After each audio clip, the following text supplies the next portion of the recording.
for Shirley Muldowney. That puts her, and an exploding motor for Clayton Harris. What a way to start this Gator Nationals racing. Shirley Muldowney red lighting away her chance in the first round of eliminations. Clayton Harris exploded a motor.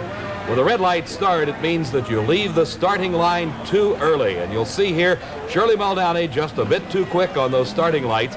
Clayton Harris, lots of problems, the loss of traction, and there goes the motor.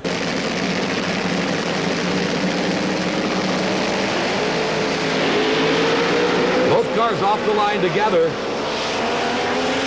Oh, a close race at the finish. Richard Tharp just pulling it out by about a half a car length over Steve Stevens.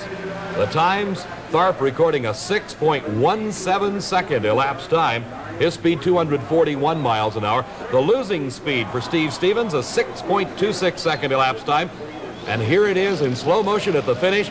Richard Tharp by just a half a car length. The wheels coming into the light beams. Staging lights on. And they're on. James Warren with a big lead.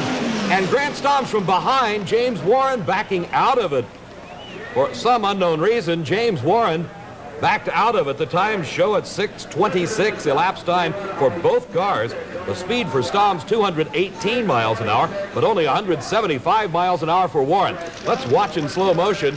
You see Warren out with an easy lead as he goes straight down that quarter mile.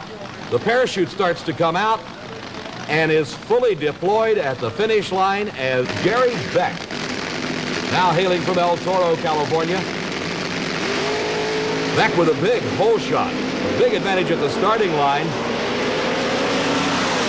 And boy, now that's a close race at the finish line. Tom Kaiser, I think, pulled it out at the finish over Gary Beck. Beck had the big head start at the starting line, but I think Kaiser came from behind. Let's watch in slow motion and see. The times for Kaiser, a 6:13 to a 6:33 for Beck, and here they come into the timing traps, and there you see it, just a wheel length. Tom Kaiser the winner. Here's Al Bergler out of Detroit, Michigan, the Motown Shaker. Bergler pulling up into the burnout area. Water puddles allowing the tires to break loose easily, and the 2,000 plus horsepower spinning them, smoking the tires. And you see the parts flying and oil coming out from underneath Al Bergler's car.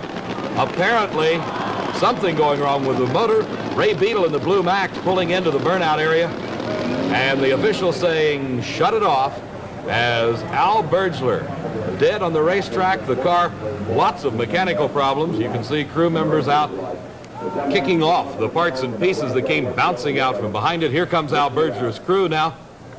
They'll be lifting up the body. Al will be getting out of the car. Warren Johnson with a big red light as he knew he had to take a chance. Larry Lombardo running better than Johnson.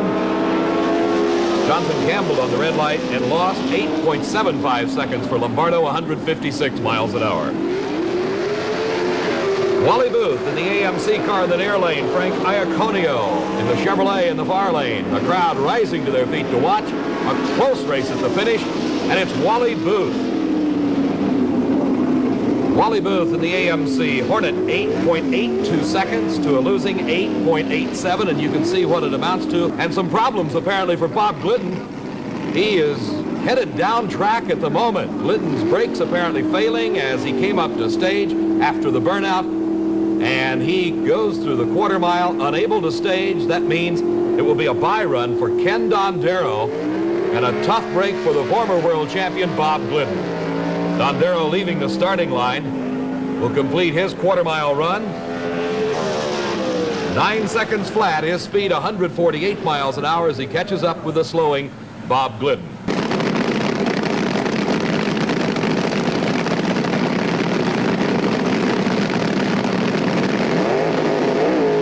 And another red light, Tom Kaiser.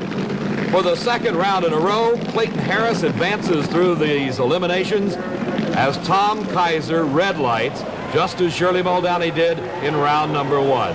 So Clayton Harris just coasting through, trying to save and salvage what he can of those broken parts and pieces. Tom Kaiser, a very dejected young man, turning off. You'll see here, there is the move by Kaiser. certainly way before the green light came on.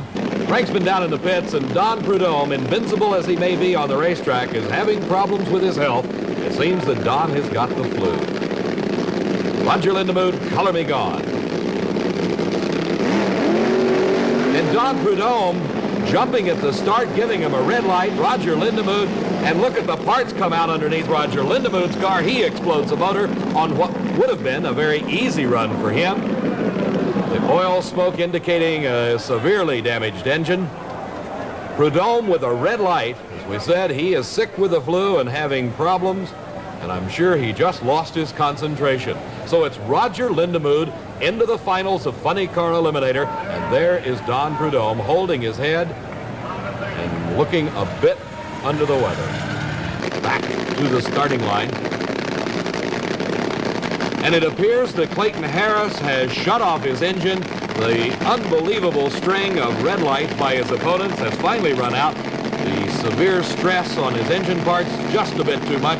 Clayton Harris not making it to the starting line. It's Pat Bacon on the single run in the semi.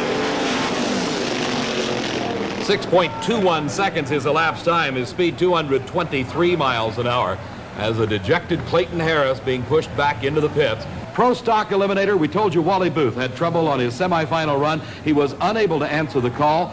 49-year-old Dino Don Nicholson from Atlanta, Georgia, your Pro Stock champion here at the Gatornationals. His elapsed time, low ET of the meet, 8.64 seconds. His speed, 155 miles an hour.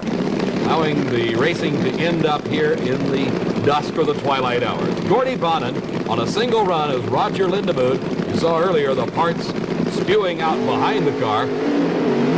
Bonin with his share of problems, a lot of smoke. He just shuts it off, pulls the parachute.